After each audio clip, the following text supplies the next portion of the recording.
suitable radiation, it begins to emit electromagnetic waves of specific wavelengths. So this phenomenon is called characteristic spectrum of the gas. I'm just sharing my screen. Just give me a second. So I'm talking about characteristic spectrum of the gas. So when we get this characteristic spectrum of the gas, when any gas is heated, uh, either when gas is heated or subjected to a strong field, means when we pass that gas through strong field or exposed it to suitable radiation, it begins to emit electromagnetic waves of specific wavelength. Okay? So that is called characteristic spectrum of the gas. So there was one physicist, Balmer. He observed such spectrum of hydrogen gas in 1885. Okay? So he observed this characteristic spectrum for hydrogen gas. Okay? He observed that whenever hydrogen gas is heated or passed through strong field, it emits radiation. So he observed uh, this hydrogen gas. Whenever this gas is heated, it emits waves of different wavelengths. So the wavelengths which he observed for the hydrogen gas, he named that four waves as H alpha, H beta, H gamma, and H delta. Uh,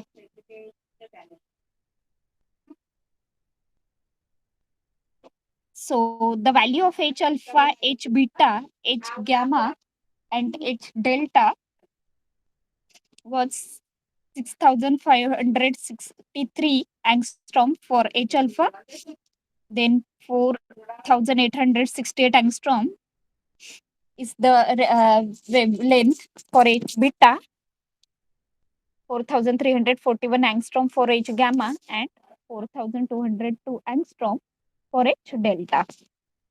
Okay. So these four waves having this much wavelength were emitted by hydrogen gas when that gas is heated or passed through strong magnetic field or exposed to suitable radiations. So what Balmer did is Balmer played with these four numbers, okay? And he found some relation for these four numbers. So let us see what was that relation.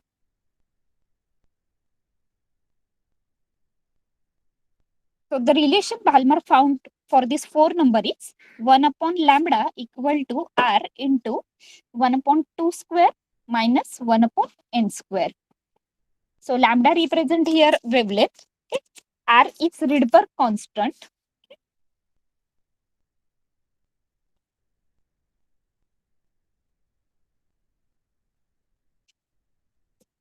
And n is 3, 4, 5. Okay. So when you substitute n as 3, you will get one of the one of the wavelength. Okay. H alpha, H beta, gamma, and delta. Okay. Then you can put n equal to 4 and 5. Okay. So when you substitute n equal to 3, 4, 5, and 6, you will get H alpha, value of H alpha, H beta, H gamma, and H delta after substituting n as 3, 4, 5, and 6 respectively. Okay. And the value of R, here R is constant. Okay. And these four lines nicely fit in this relation when Balmer had taken R as 1.097 into 10 raised to 7 per meter. Okay. So this constant R is called Rydberg constant. Okay. So Balmer found this characteristic spectrum of particularly hydrogen gas. Though this though Balmer found this relation for this hydrogen four wavelengths of hydrogen gas, this Balmer could not explain theoretically the real cause of this hydrogen spectrum. Okay? Balmer को ये नहीं पता था कि ये जो four waves hydrogen gas emit कर रहा है व्हाट इज द मतलब थियोरेटिकल क्या रीजन है इसके पीछे. So Balmer could not theoretically explain the real cause of this hydrogen spectrum, but he could successfully manage to find the relation for this phone number. Okay, only for hydrogen gas. Okay. Then there was another scientist, physicist Bohr. So Bohr gave satisfactory theoretical explanation for the origin of Balmer lines. Bohr ने बताया कि ये Balmer lines के जो emit बाल्मर्स को जो ये 4 lines मिल रहे हैं, कैरेक्टरिस्टिक स्पेक्ट्रम मिल रहे हैं. स्पेक्ट्रम मतलब क्या? स्पेक्ट्रम जैसे हम ऑब्जर्व करते हैं in case of prism. So spectrum is generally sequential arrangement of electromagnetic waves. अलग अलग वेवलेंथ के इलेक्ट्रोमैग्नेटिक वेव्स रहते हैं, तो उनको सिक्वेंशियली अगर अरेंज कर दिया, sequentially you can arrange either according to their wavelengths or frequencies. Okay, so whenever we do sequential arrangement of electromagnetic wavelengths, electromagnetic waves according to their wavelengths or frequencies in the form of distinct group, then that is called electromagnetic spectrum. So Balmer ने था Balmer को ये hydrogen gas के बारे में उसको पता चला कि हाइड्रोजन गैस कभी भी हम अगर स्ट्रॉन्ग इलेक्ट्रिक फील्ड से पास करेंगे या फिर उसको सूटेबल रेडिएशन से एक्सपोज करेंगे, और if we hit that gas, तो ये जो हाइड्रोजन गैस है ये क्या करता है, वेव्स एमिट करता है. तो बाल्मर को 4 अलग अलग वेव्स मिले डिफरेंट वेवलेंथ्स की. तो वो 4 अलग अलग वेवलेंथ्स को उसने H alpha, H beta, H gamma और एच डेल्टा नाम दिया. और जो भी वैल्यूज मिले उसको ये 4 वेवलेंथ्स की, उसके लिए उसने एक रिलेशन फाइंड आउट किया. वो रिलेशन है जैसे अभी हम लोगों ने देखा, 1/λ equal to r, 1/2 square minus 1/n square. So whenever we substitute n as 3, 4, 5 and 6, that time we get this 4 lines, h alpha, h beta, h gamma and h delta. Okay? अभी ये इसने प्रैक्टिकली देखा कि hydrogen gas जब heat किया या फिर strong field से पास किया, that time it emits waves of specific wavelengths, but theoretically उसने ये प्रूव नहीं कर सका Balmer. Okay? Theoretically he could not explain the real cause of this hydrogen spectrum. ये हाइड्रोजन स्पेक्ट्रम तैयार होने का क्या कारण है वो थियोरिटिकली ये प्रूव नहीं कर पाया. फिर बोहर, दूसरा एक साइंटिस्ट था नील बोहर, उसने इसके पीछे का satisfactory theoretical explanation दिया. Okay? So let us see what explanation this Bohr had given. Okay? तो बोहर का एक्सप्लेनेशन क्या है इसके पीछे? Let us see. So as per this Bohr's explanation for this origin of Balmer lines, okay?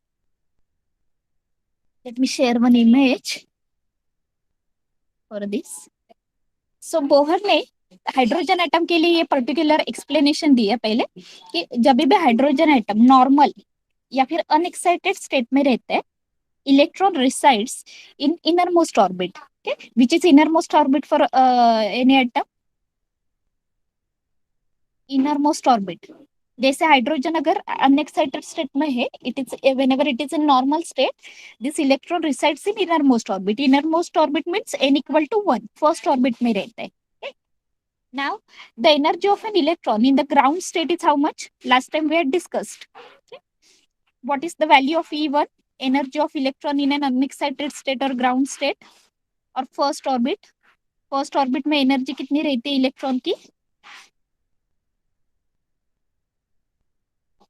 E1 की value कितनी रहती है?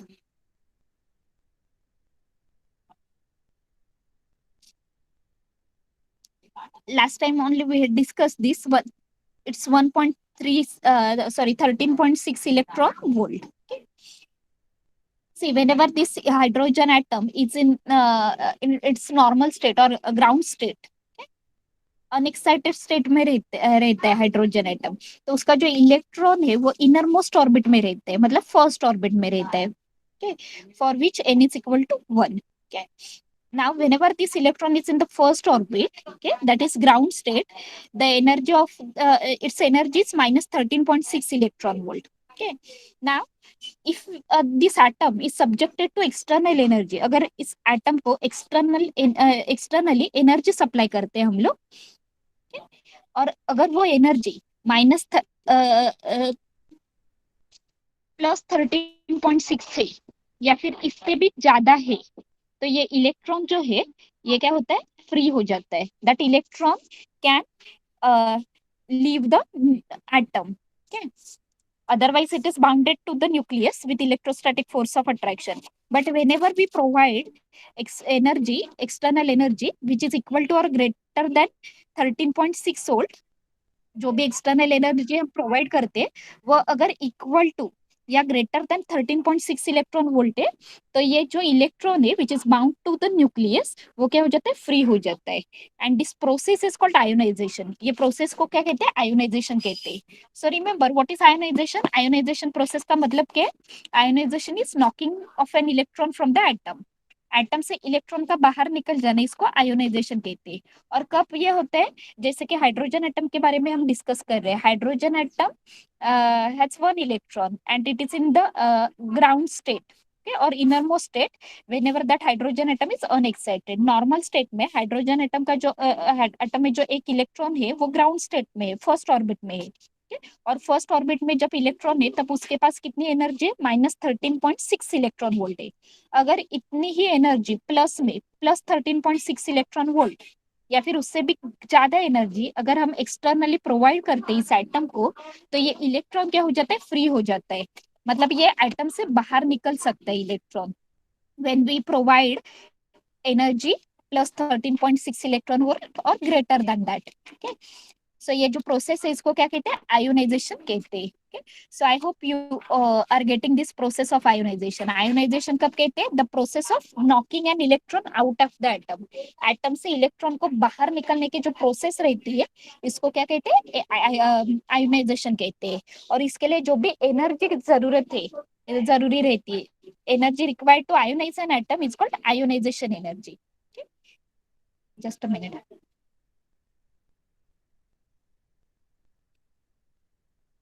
So are you getting what do we mean by ionization and ionization energy?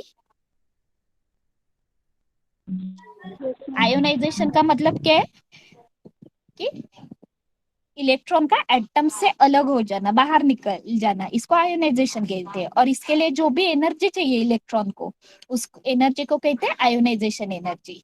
जैसे यहाँ पे hydrogen atom के लिए, hydrogen atom में जब फर्स्ट ऑर्बिट में इलेक्ट्रॉन रहते हैं तब उसके पास -13.6 इलेक्ट्रॉन वोल्ट इतनी एनर्जी रहती है। And when we provide it energy +13.6 electron volt और greater than that time this electron becomes free. So this process is called ionization. Okay.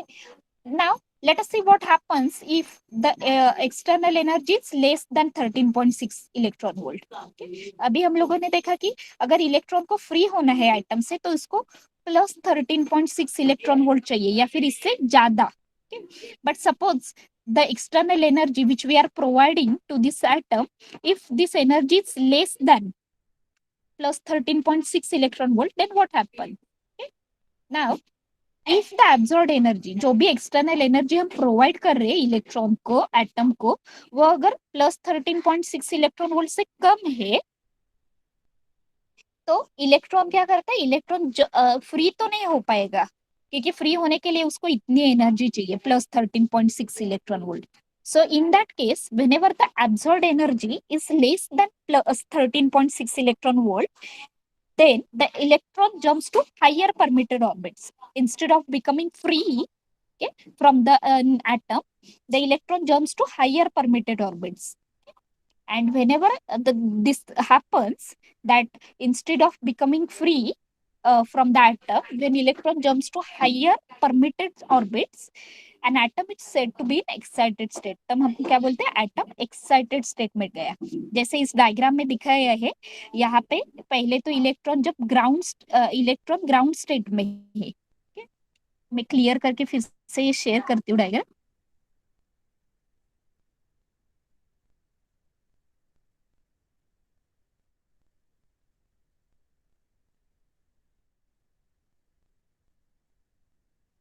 जैसे यहाँ पे ये नॉर्मल एटम दिखाया है या फिर अनएक्साइटेड हाइड्रोजन एटम दिखाया है जिसमें इलेक्ट्रॉन पहले तो फर्स्ट ऑर्बिट में है। Okay, electron is revolving in the first orbit. अभी सपोज इस इलेक्ट्रॉन को एक्सटर्नल एनर्जी प्रोवाइड की और वो एक्सटर्नल एनर्जी 13.6 इलेक्ट्रॉन वोल्ट से कम है, तो इलेक्ट्रॉन क्या कर रहा है, हायर ऑर्बिट में जंप कर रहा है। okay? So whenever electron jumps to higher orbits, okay, higher permitted orbits, तो उस एटम को क्या कहेंगे, एक्साइटेड स्टेट में है एटम, ऐसे कहेंगे। okay? तो एक्साइटेड स्टेट में एटम बहुत कम टाइम के लिए रहता है। Means this electron stays in this excited state for very short interval of time. Short interval of time means 10⁻⁸ सिर्फ 10⁻⁻ में है, याद रखना। 10⁻⁸ के लिए इलेक्ट्रॉन वहां पे रहता है एक्साइटेड स्टेट में, and again it jumps back to ground state, फिर से वो ग्राउंड स्टेट में आता है। Let us see how. Okay,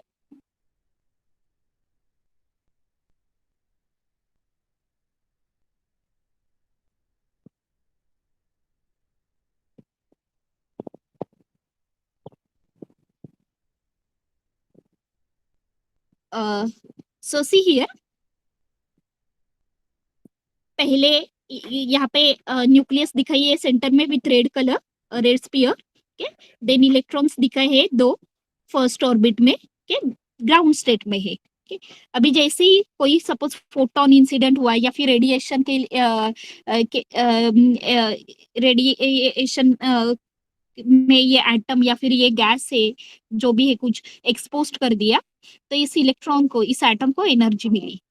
energy मिलने के बाद ये जो इलेक्ट्रॉन है which was in the first orbit, it jumps to second orbit. इसने क्या किया, सेकेंड ऑर्बिट में जंप किया है। सेकेंड ऑर्बिट में जंप किया मतलब वो हायर परमिटेड स्टेट में गया, एक्साइटेड स्टेट में गया। So it will remain in this excited state for 10⁻⁸ second, and again it will jump back to ground state, फिर से वो ग्राउंड स्टेट में जाएगा। ग्राउंड स्टेट में जाते वक्त हम लोगों ने बोर्स थर्ड पोस्टुलेट में देखा, whenever electron jump from higher energy level to lower energy level it emits radiation. तो यहाँ पे रेडिएशन एमिट की है उसने, जैसे कि वो सेकेंड ऑर्बिट में था, अभी फिर से फर्स्ट ऑर्बिट में गए ग्राउंड स्टेट में, तो E2 - E1 इतनी एनर्जी का वो क्या करेगा, फोटोन एमिट करेगा, रेडिएशन एमिट करेगा। So this is how this things takes place, transition ऐसे होता है। सो अभी जो ये ट्रांजिशन देख रहे हैं हम लोग कि इलेक्ट्रॉन जब भी ग्राउंड स्टेट में है उसको एनर्जी मिली less than the ionization energy, then it jumps to higher permitted state. Higher permitted state में वो 10⁻⁸ सेकेंड के लिए रहा, and again it jumps back to ground state. अभी जब भी इलेक्ट्रॉन ग्राउंड स्टेट में आता है तो ये जो ट्रांजिशन है, the transition to the ground state may be in single step, or electron may first jump to intermediate state level and then it can come to the ground state. For example, जैसे suppose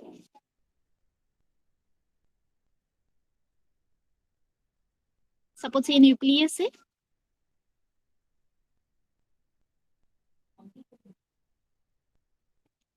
suppose electron first orbit में था, उसको energy मिल गई and it jumps to fourth state, excited state में गया, fourth orbit में गया।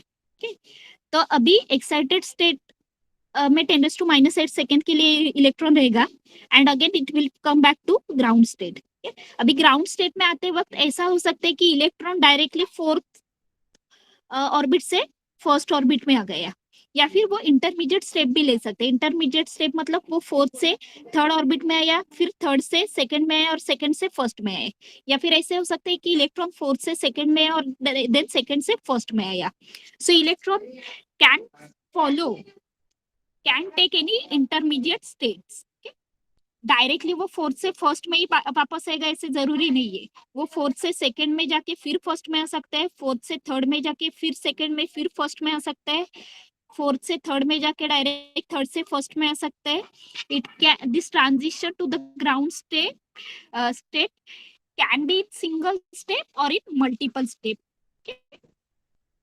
लेकिन एक बात तो कंफर्म है, as per bourse third postulate, जो भी ट्रांजिशन रहेगा तो ये ट्रांजिशन होते वक्त जितना भी उस जिन दो ऑर्बिट में ट्रांजिशन हो रहा है उन ऑर्बिट्स के एनर्जी लेवल में जितना डिफरेंस है उतने एनर्जी का फोटोन क्या होगा, एमिट होगा।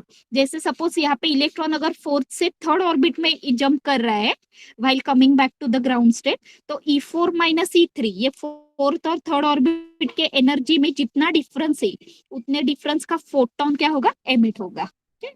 अगर इलेक्ट्रॉन फोर्थ से फर्स्ट में डायरेक्टली ग्राउंड स्टेट में जंप कर रहा है then E4 minus E1 fourth state की एनर्जी और फर्स्ट ऑर्बिट की एनर्जी दोनों में जितना डिफरेंस है उतने डिफरेंस का फोटोन क्या होगा, रिलीज होगा, रेडिएट करेंगे atom. So this is what happens normally whenever electron gets energy less than the ionization energy. Getting this?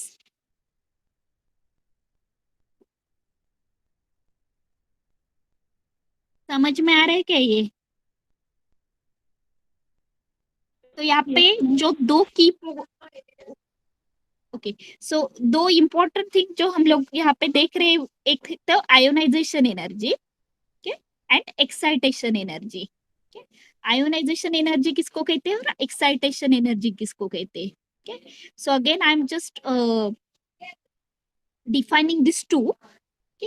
Ionisation energy, अगर इलेक्ट्रॉन सपोज सेकेंड ऑर्बिट में है तो सेकेंड ऑर्बिट में जब भी इलेक्ट्रॉन रहता है तो उसकी एनर्जी कितनी रहती है, whenever electron lie in the second orbit, suppose कोई इलेक्ट्रॉन सेकेंड ऑर्बिट में है, so whenever it is in the second orbit it has, just a minute, जो शेयर की इमेज वो विजिबल है? Yes ma'am. Okay so see here ionization energy और excitation energy, ये दो एनर्जी के बारे में हम डिस्कस कर रहे हैं। आयोनाइजेशन एनर्जी, अगर सपोज मैंने एक एग्जांपल लिया यहाँ पे, जैसे एटम में एक कोई भी एटम कंसिडर किया, उसके सेकेंड ऑर्बिट में ये जो इलेक्ट्रॉन है, तो सेकेंड ऑर्बिट में जब इलेक्ट्रॉन रहते हैं तो उसके पास एनर्जी है -3.4 इलेक्ट्रॉन वोल्ट। अगर उसको ये एटम से बाहर निकलना है इस इलेक्ट्रॉन को, if I want to remove this electron from the second orbit, तो मुझे +3.4 इलेक्ट्रॉन वोल्ट एनर्जी प्रोवाइड करनी पड़ेगी एटम को, इस इलेक्ट्रॉन को। तो ये जो एनर्जी है which is required to remove electron from an atom, इस एनर्जी को क्या कहते हैं, आयोनाइजेशन कहते हैं, आयोनाइजेशन एनर्जी कहते हैं। और ये जो प्रोसेस है इलेक्ट्रॉन को एटम से बाहर निकलने की, इस प्रोसेस को आयोनाइजेशन कहते हैं। सो आयोनाइजेशन एनर्जी मतलब पूरे उस इलेक्ट्रॉन को हम लोग को एटम से कंप्लीट सेपरेट करना है। और एक्साइटेशन एनर्जी मतलब क्या, अगर हम लोग इससे कम एनर्जी उसको प्रोवाइड कर रहे हैं, सेकेंड ऑर्बिट में मेरा इलेक्ट्रॉन है, उसको अगर मुझे पूरा कंप्लीट एटम से बाहर निकलना है तो इतनी energy +3.4 electron volt energy provide करनी पड़ेगी। लेकिन सपोज अगर मैंने जो भी एनर्जी प्रोवाइड की है, या फिर फोटोन सपोज इलेक्ट्रॉन के पास ऊपर कोलाइड हो गया और इलेक्ट्रॉन को जो भी एनर्जी मिली वो अगर लेस देन 3.4 इलेक्ट्रॉन वोल्ट है, आयोनाइजेशन एनर्जी से कम है, मतलब सपोज जो भी एनर्जी हम लोग इलेक्ट्रॉन को ये क्या हो गई, आयोनाइजेशन एनर्जी हो गई इलेक्ट्रॉन की इन द सेकेंड ऑर्बिट।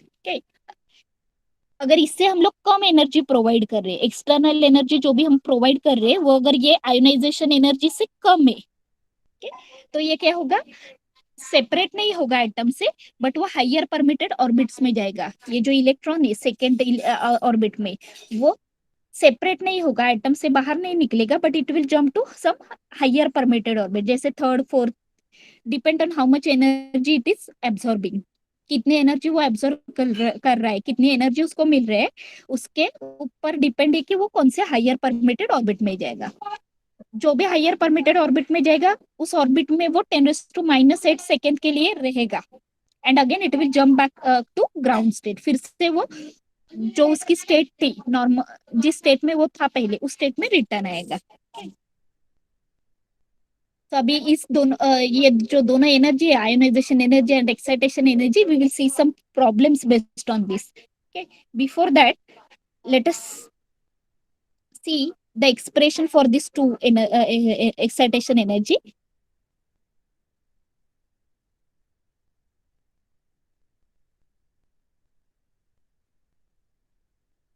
एक और एग्जांपल देखते हैं, जैसे यहाँ पे नियॉन्स के ग्राउंड वर्सेस एक्साइटेड स्टेट दिखाई है। ग्राउंड स्टेट में उसका कॉन्फ़िगरेशन है to it. There are two electrons in the first orbit and electrons in the second orbit. Okay, suppose उसको कुछ external energy मिली तो वो excited state में गया है, तो उसका configuration क्या है देखो 271. मतलब एक जो ये इलेक्ट्रॉन है ये सेकेंड ऑर्बिट में था, उसको एनर्जी मिली, okay, but that energy was not greater than 3.4 electron volt, इसीलिए वो सेपरेट नहीं हुआ एटम से, तो वो हायर परमिटेड मतलब थर्ड ऑर्बिट में गया. इसीलिए अभी एक्साइटेड स्टेट में इलेक्ट्रॉन कॉन्फ़िगरेशन क्या है, there are two electrons in the second orbit, seven electrons in the two electrons in the first orbit, seven electrons in the second orbit and one electron is in the excited state, जो third orbit में गया है. Getting this ground versus excited state? Yes, ma'am. आ रहा है समझ में? Okay, let's move towards next.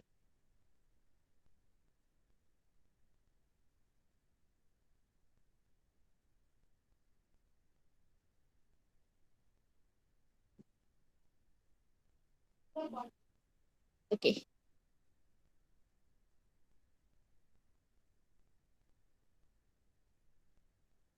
so now already we had discussed Bohr's third postulate, which says that whenever electron jumps from, suppose nth is higher orbit here and pth is lower orbit, okay, या फिर जो symbol यहाँ पे use किए, let me take that only, okay.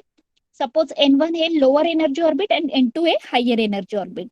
So we had discussed while discussing Bohr's third postulate that whenever electron jumps from higher energy orbit to lower energy orbit, it emits radiation or photon. Okay? It emits radiate energy in the form of photon. Photon के form में क्या करते हैं, energy radiate करते हैं. जब भी electron higher energy orbit से लोअर एनर्जी ऑर्बिट में जंप करता है, it radiate energy in the form of photon. और उस फोटोन की एनर्जी कितनी रहती है, तो उस फोटोन की energy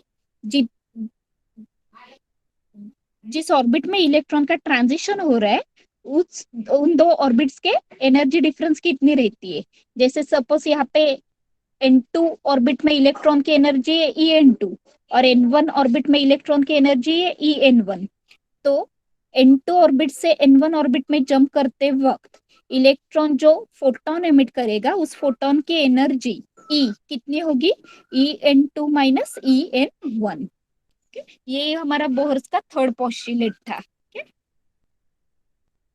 which tells us that whenever electron jumps from orbit of higher energy to an orbit of lower energy, it radiates energy in the form of photons. Okay? Photons के form में वो energy radiate करेगा. And energy of emitted photon, वो जो emitted photon है उसकी energy कितनी होगी, that energy is equal to the difference between the energies of two orbits in which transition is taking place. Okay? So the energy of that photon will be En2 minus En1. So here we are just seeing the expression for this emitted energy. Okay? तो ये photon के form में energy emit होती है और photon का general energy का formula क्या है, in terms of frequency h nu. So अभी हम इक्वेट कर सकते हैं, instead of E we can write this as h nu equal to En2 minus En1.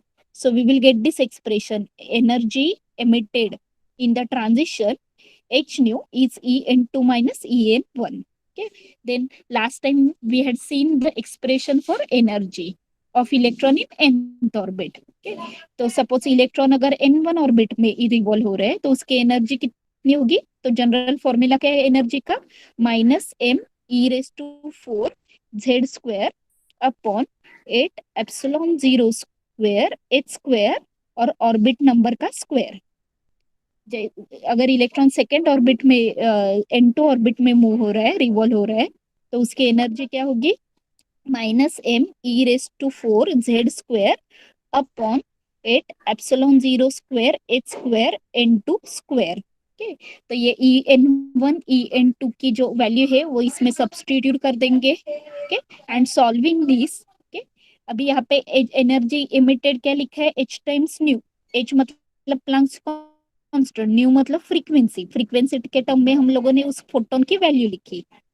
लेकिन फ्रीक्वेंसी और वेवलेंथ रिलेशन है, the relation between frequency and wavelength.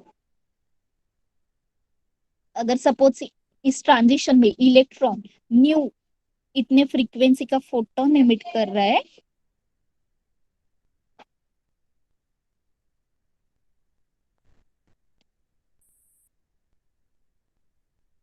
तो देखो वेलोसिटी का एक्सप्रेशन रहते हैं nu into lambda, so nu will be c upon lambda. तो इस न्यू के बदले हम सी अपॉन लैम्बडा लिख सकते हैं, सो इसीलिए ये जो स्टेप है इसमें न्यू के बदले हम लोगों ने सी अपॉन लैम्बडा लिखा। Then by rewriting this expression in terms of 1 upon lambda, what we will get here? 1 upon lambda equal to m e raised to 4 upon 8 epsilon 0 square h cube c bracket में 1 upon n1 square minus 1 upon n2 square into z square. अभी ये जो term है यहाँ पे m e epsilon 0 h, इसमें ये सारे कांस्टेंट है। m का मतलब क्या है? Now you tell me what this all constants represent. ये जो ब्रैकेट में है ये सारे कांस्टेंट क्या रिप्रेजेंट कर रहे हैं? सॉरी, क्या रिप्रेजेंट कर रहे हैं ये सारे कांस्टेंट? ये ब्रैकेट, ये देखो सर्कल है जो, इसमें जो सारे कांस्टेंट है, what am represent here? mass of electron, e represent charge on electron, epsilon represent permittivity of free space, h represent Planck's constant, और c represent velocity of light, okay, speed of light। so ये सारे constant है, तो उस constant को हम एक constant से रिप्लेस कर सकते हैं, okay? और उस कांस्टेंट का उस कांस्टेंट को कहते हैं रीडबर्ग कांस्टेंट। क्या कहते हैं? रीडबर्ग कांस्टेंट। Getting this? तो ये एक्सप्रेशन नोट डाउन करो, हम लोग कुछ सम सॉल्व करेंगे इसके ऊपर।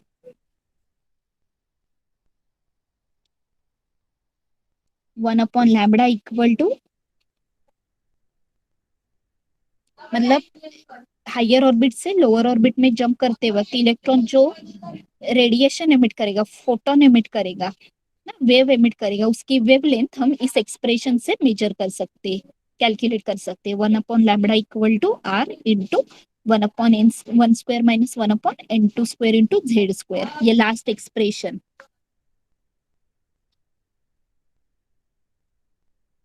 So please note down this last expression, 1 upon lambda equal to r wala. Okay. Then we will move towards numericals.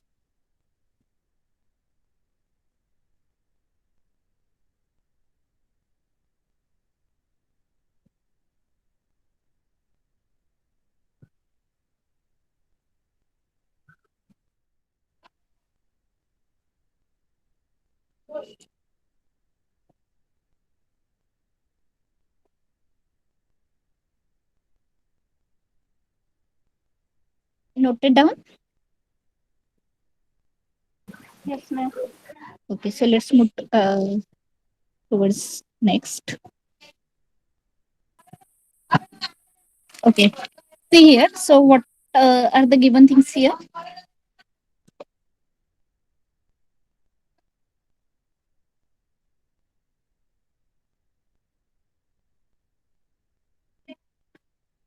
In the nth orbit, energy of an electron En is minus 13.6 upon n square electron volt for hydrogen atom. The energy required to take the electron from first orbit to second orbit will be, क्या पूछा है देखो,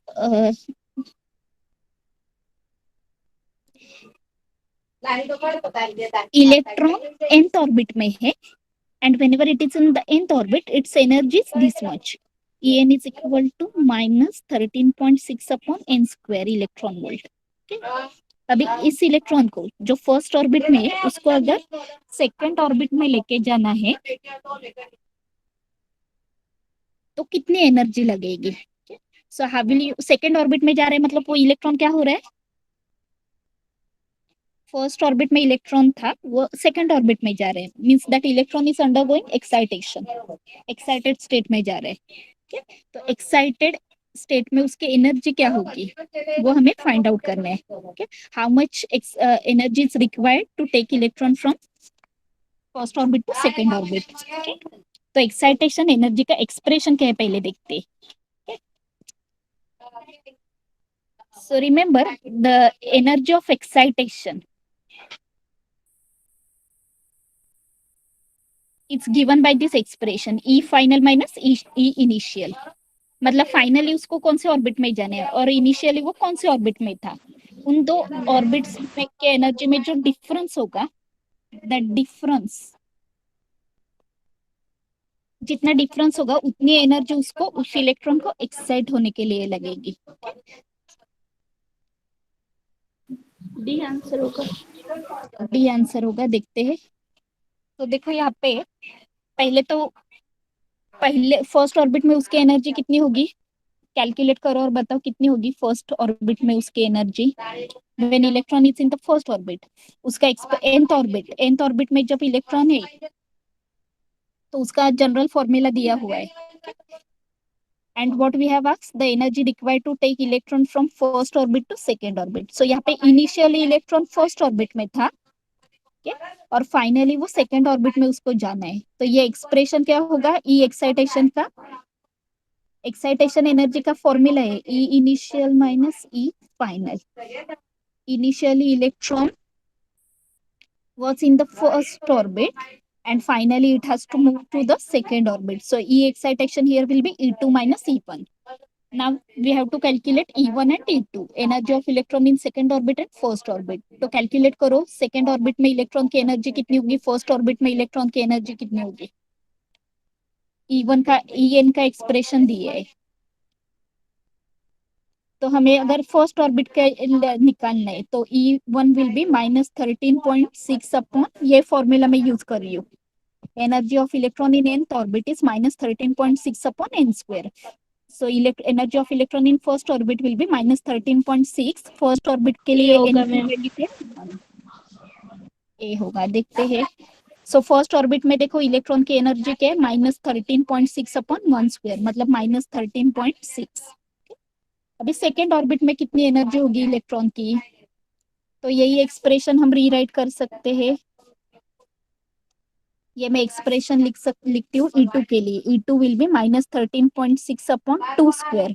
2 square मतलब 4, -13.6 upon 4 कितना आएगा, -3.4. Yes. तो ये क्या हो गया, E2 सेकेंड स्टेट में एनर्जी है इलेक्ट्रॉन की -3.4. एक minute. In the second state, electron has energy -3.4 and in the first state, it has energy -13.6. So ये -3.4 minus plus 13.6 will be कितना हुआ ये, 10.2. yes, plus 10.2 electron volts. So option A, yeah, correct option. Okay, getting this. So they have not written directly that you have to find here excitation energy, but ये common मतलब excitation energy की अगर concept clear है, excitation energy मतलब ground state से या फिर lower orbit से जब भी इलेक्ट्रॉन हायर ऑर्बिट में जंप करते हैं उसको क्या कहते हैं, excitation energy. And excitation energy is given by this expression E final minus E initial. Final state में उसकी एनर्जी कितनी है और इनिशियल स्टेट में उसकी एनर्जी कितनी है, उन दो एनर्जीज का जो डिफरेंस रहता है that will give us excitation energy. जैसे यहाँ पे इनिशियल इलेक्ट्रॉन फर्स्ट ऑर्बिट में था, फाइनली उसको सेकंड स्टेट में जाना है. सो E2 minus E1 will be the excitation energy here. Okay. So let's move towards next. So ये एक्साइटेशन एनर्जी का जो फॉर्मूला हम लोग देखा अभी, E final minus E initial, that we can rewrite in one more way. We can express it in one more way. Okay. So I'm sharing that.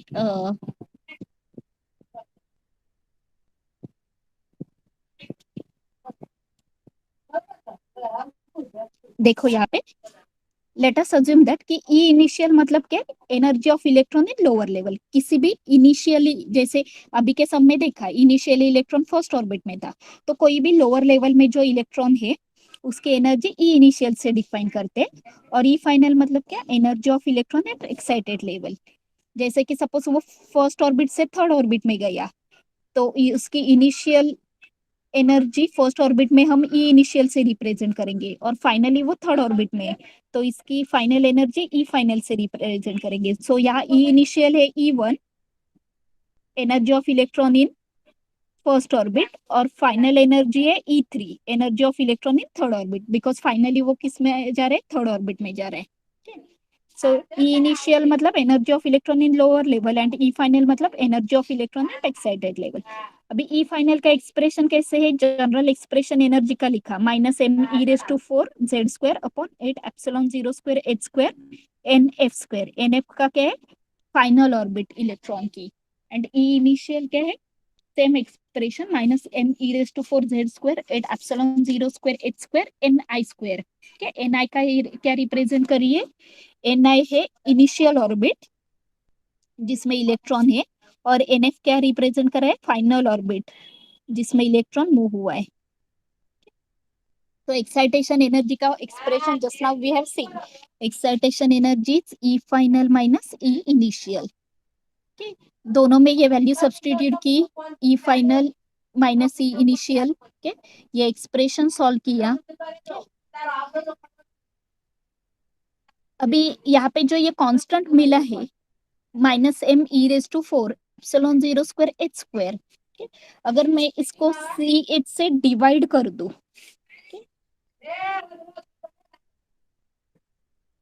Let me right that terms here.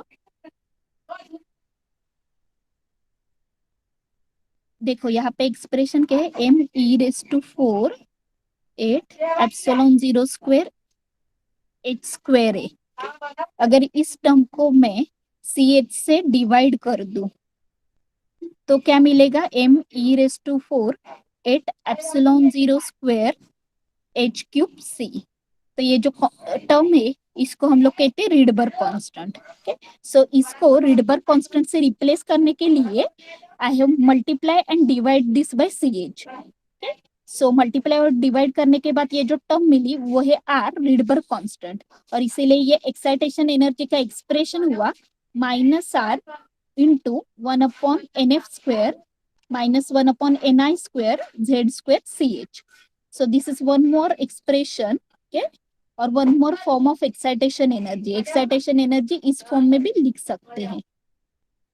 तो ये जो final formula है excitation energy का, ये note down करो, फिर इसके ऊपर सम देखते हैं.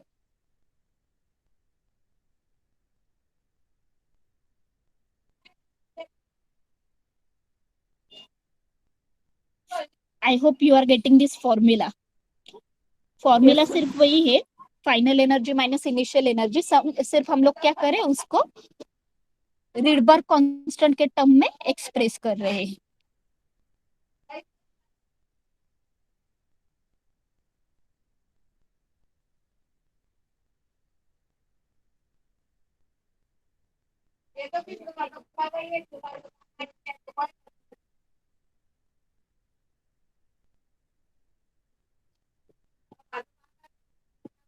Shall we move ahead?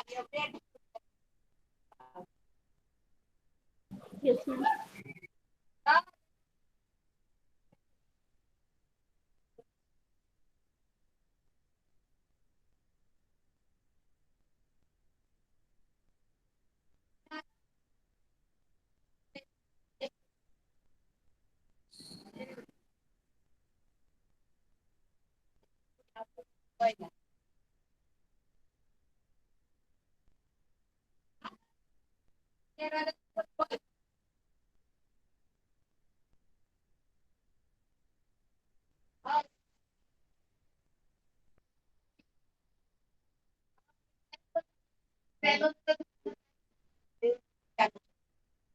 So first read this sum on your own, then I will discuss.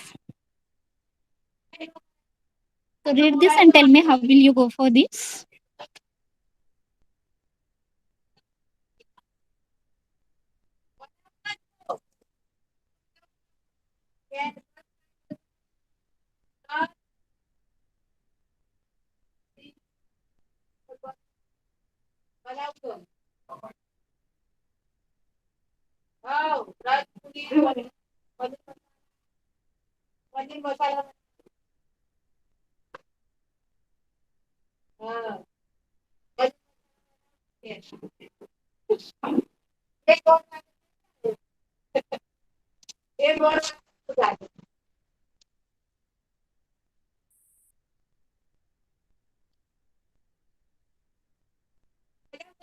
Okay, so let us see what are the given things here.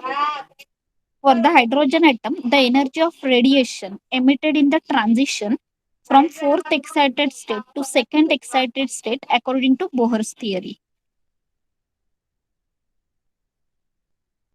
So, what is happening here? Electron is jumping from fourth excited state to second excited state. Excited state बोला है, मतलब orbit number क्या है? Fourth excited state means which orbit?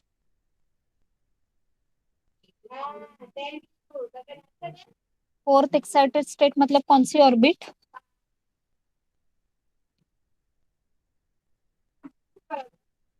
Let me share one here table which gives you the idea about excited state and orbit number.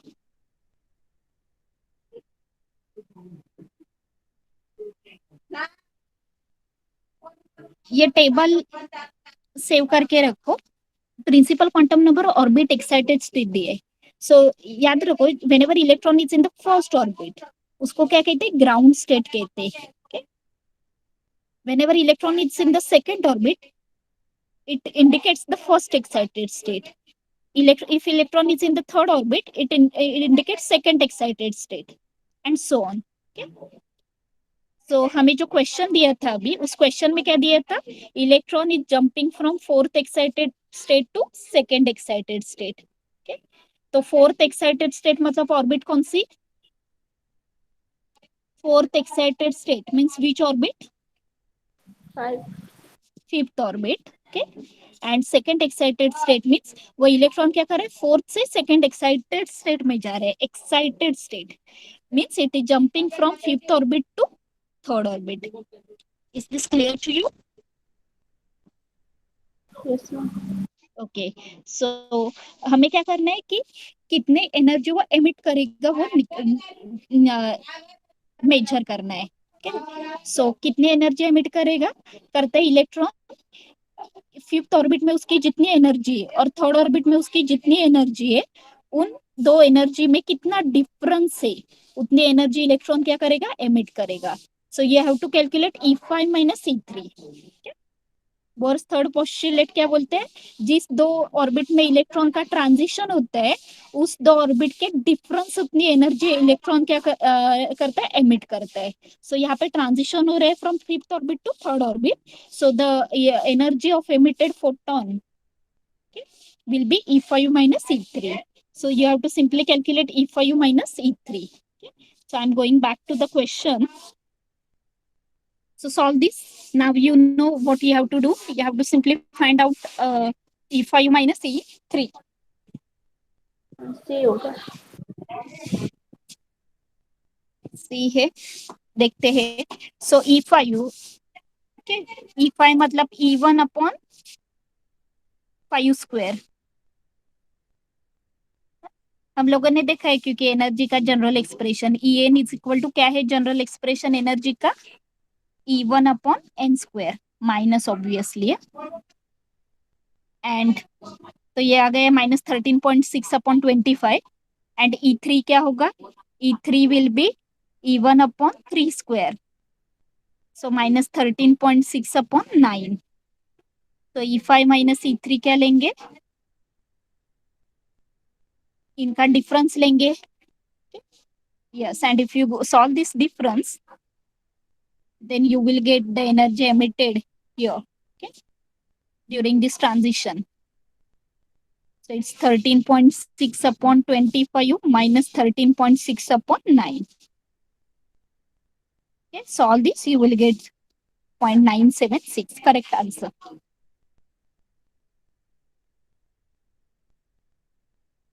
So let's move ahead.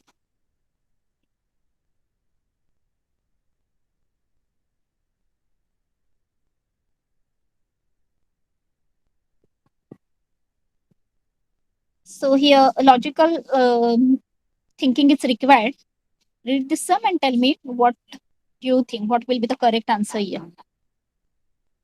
Which of the following transition in hydrogen atom emits photon of highest frequency? कौन से transition में highest frequency का photon emit होगा? Let me tell you, energy emitted, okay, during transition, energy of photon is given by this expression h nu.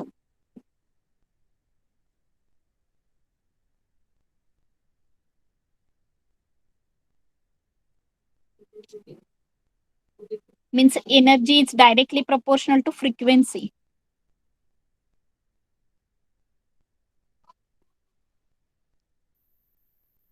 क्या होगा इसका correct answer?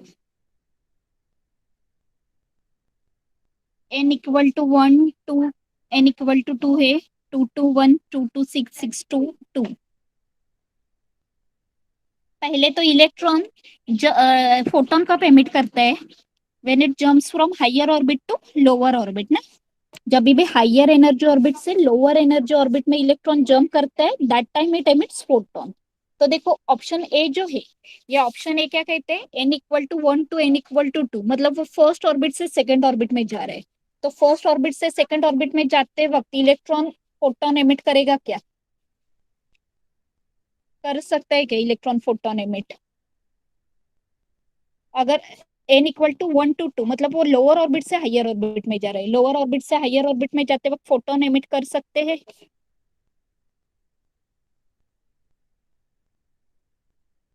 Are you getting my question? अगर मेरी n higher orbit है और p lower orbit है, ये higher ये लोअर ऑर्बिट है, इलेक्ट्रॉन का फोटोन एमिट करता है when it jumps from higher energy orbit to lower energy orbit. क्या? क्योंकि हायर एनर्जी ऑर्बिट में उसके पास ज्यादा एनर्जी है और उसको लोअर एनर्जी ऑर्बिट कम एनर्जी वाले ऑर्बिट में आना है, तो उसको जो भी उसके पास एक्स्ट्रा एनर्जी है वो एमिट करनी पड़ती है, देनी पड़ती है। इसलिए वो क्या करते हैं, फोटोन एमिट करता है। okay? और उसको लोअर ऑर्बिट से हायर ऑर्बिट जाना है, मतलब एक्साइटेड स्टेट में जाना है, तो उसको एनर्जी एब्जॉर्ब करनी पड़ती है। सो यहाँ इस क्वेश्चन में क्या पूछा है, एमिट्स फोटोन, मतलब एमिट करनी चाहिए उसको energy. So obviously when electron goes from lower orbit to higher orbit, it won't emit photon. तो ये जो लोअर ऑर्बिट से हायर ऑर्बिट में दिखाया है 2 to 6, ये दोनों केस में इलेक्ट्रॉन फोटोन एमिट नहीं करेगा, because in this both case electron is jumping from or moving from lower orbit to higher orbit, so it will absorb energy for that, it will not emit energy. is this point is clear to you? ये समझ में आ रहा है point? Yes, ma'am. Okay. सो jump photon emit कब करने वाला है electron? जब वो लोअर से हायर से लोअर ऑर्बिट में जाने वाले है, बड़े एनर्जी से और बड़े एनर्जी के ऑर्बिट से छोटे एनर्जी के ऑर्बिट में जाने वाले है। So either it can emit photon, so in both this cases 2 to 1 और 6 to 2 it will emit photon. सिर्फ अभी पता ये करना है कि जो भी फोटोन एमिट होगा उसकी फ्रीक्वेंसी हाईएस्ट कौन से केस में होगी, when electron jump from 2 to 1 और 6 to 2। सो ये ट्रांजिशन में दिखा रही हूँ कैसे होगा। B होगा। बी होगा, वाई बी? ममता बी क्यों होगा?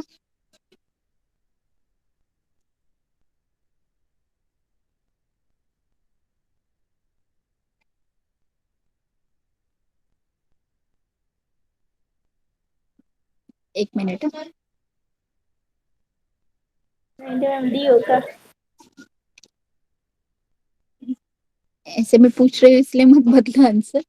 ओके, सी ये ट्रांजिशन ऐसे है, 6 to 2 मतलब ऐसे आ रहा है, ये 6th ऑर्बिट से इलेक्ट्रॉन सेकेंड ऑर्बिट में आ रहे हैं, एंड 2 to 1 मतलब यहाँ से ये दिखाई रहे हैं कि सेकेंड टू 2। सो देखो यहाँ पे E1 हमारा फॉर्मूला क्या रहता है एनर्जी का, E is equal to E final minus E initial रहते हैं ना। जैसे यहाँ पे सेकेंड टू फर्स्ट ऑर्बिट में जब आएगा इलेक्ट्रॉन, तो E2 - E1 रहेगा इसकी एनर्जी, E21 रिप्रेजेंट कर सकते हैं। और ये E62, E6 - E2, ये चाहिए तो दोनों करके देखो कितना आ रहा है, E62 और E52, E21 सॉरी, E21 तो हमें पता है सेकेंड ऑर्बिट में उसकी एनर्जी रहती है -13.4, फर्स्ट ऑर्बिट में रहती है -13.6।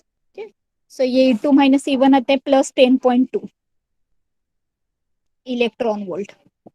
सेकेंड ऑर्बिट में इतनी एनर्जी है, फर्स्ट एनर्जी में इतनी ऑर्बिट एनर्जी है, फर्स्ट ऑर्बिट में दोनों का डिफरेंस है +10.2। E62 का क्या आएगा? सिक्स्थ ऑर्बिट में इलेक्ट्रॉन की एनर्जी कितनी रहती है पता है?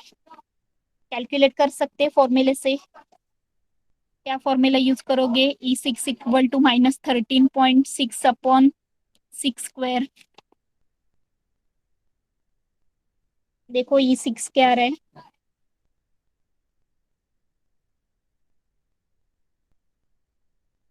क्या आ रहा है ममता आंसर?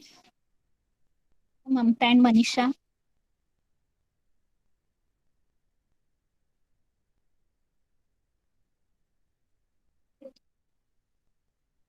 फटाफट करके देख सकते हैं ना?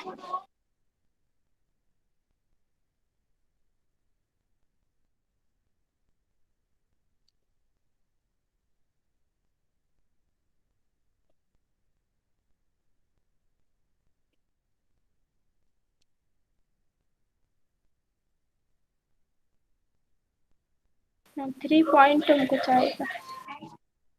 E6 का। Yes ma'am. Okay, so I am writing whatever you are telling me. 3 point कितना है?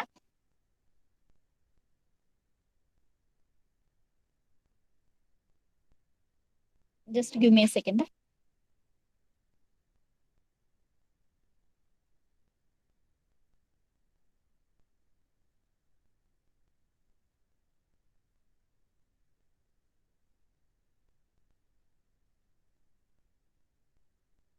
3.7 होगा।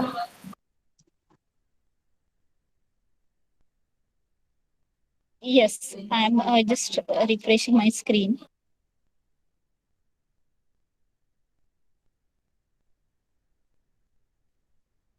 जीरो पॉइंट है, लेकिन वो क्योंकि -13.6 को obviously if you divide by 36 then it will be in 0.37। Okay, और E2 की तो हमें पता है -3.4। तो ये जो भी आंसर आएगा it will be less than this 10.2 electron volt से कम होगा। -3.7 प्लस 3.4। यस और नो? कितना आएगा? 3.4। so it's let me do here, complete it here।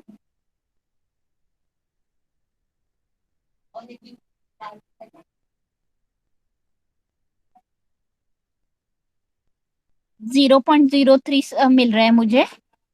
Sorry, 3.303। 3.03 E62 की एनर्जी। सो ऑब्वियसली मेरा E21 is greater than E62। Second से first orbit में जब इलेक्ट्रॉन जंप हो रहे हैं तो जो एनर्जी है, जितने एनर्जी इमिट कर रहे हैं वो E62 से क्या ज्यादा है। 62 सेकेंड ऑर्बिट में इलेक्ट्रॉन जब जंप करेगा तो उसकी एनर्जी रहेगी 3.03।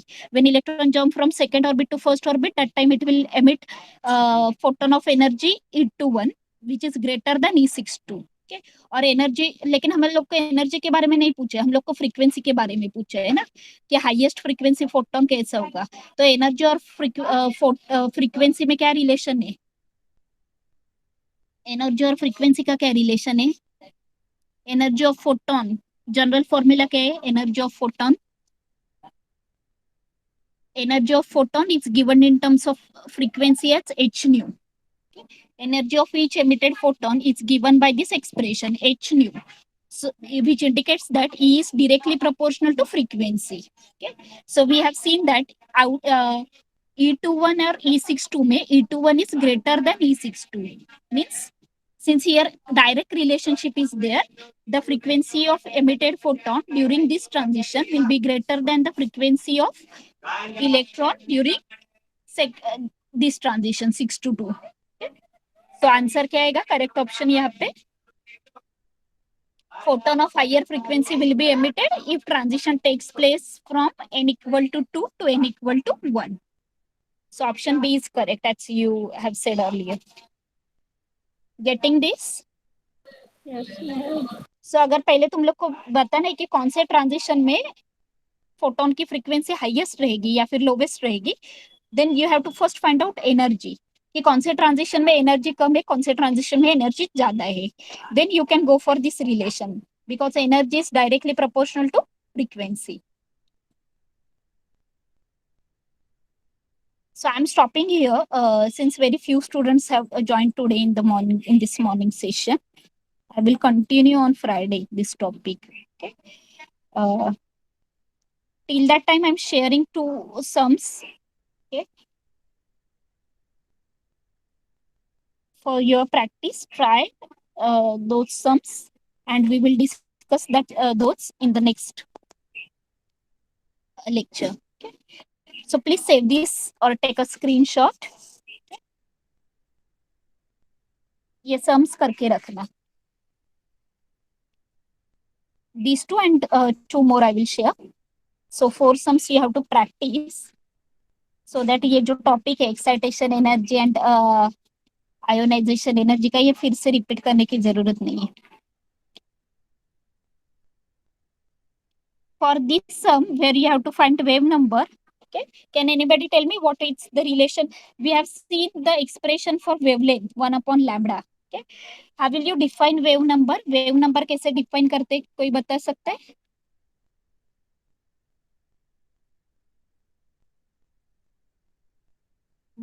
Wave number.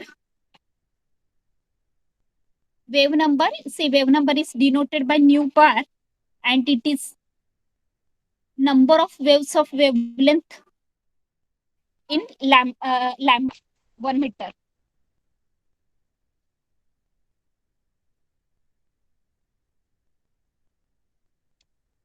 वेव नंबर को कैसे डिफाइन करते हैं? Number of waves in unit distance, number of waves in 1 meter और यूनिट डिस्टेंस. लैम्डा रिप्रेजेंट करता है वेवलेंथ ना, डिस्टेंस. सो यूनिट डिस्टेंस में कितने वेव्स रहेंगे उसको वेव नंबर कहते हैं. So it's reciprocal of wavelength and is defined as, it gives us the number of waves in unit distance. So यहाँ पे तुम लोग को 1 अपॉन लैम्डा का एक्सप्रेशन है तुम्हारे पास. You have to that 1 upon lambda will only represent nu bar, that is wave number. So for this sum you have to go like this. You have to find out 1 upon lambda, which will give you wave number.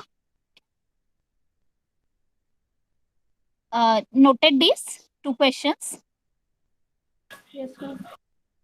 Okay. और दो question share करती हूँ.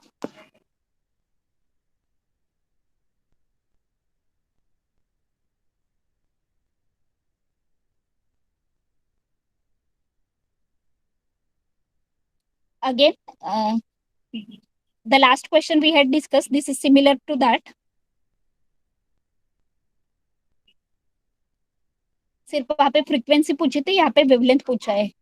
Minimum wavelength will be produced कौन से atom के लिए. So you have to use the expression. Expression में देख के देखना है कि ये वेवलेंथ किसके ऊपर डिपेंड है, and as per atom how it changes. Shall I display next question if you have saved this one?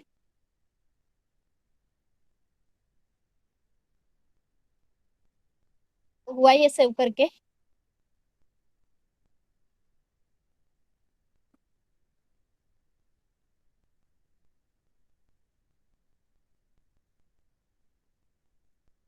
Answer me quickly.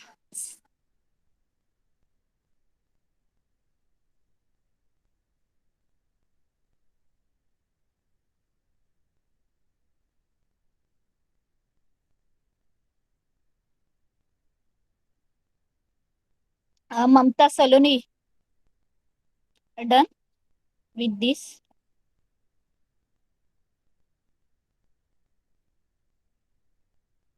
So last I'm displaying here.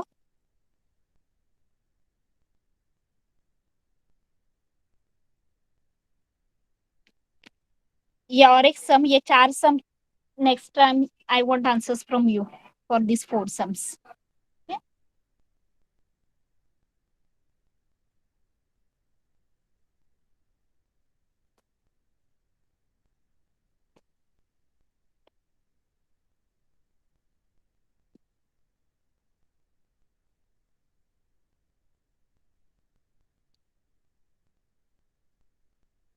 Noted this one.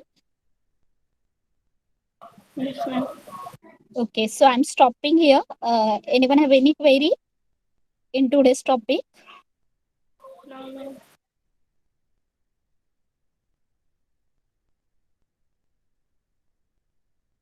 Okay, then let's stop here. Okay, it's only 2-3 students have connected today, so I'm not taking much. Okay. Try the sums which I told you at home.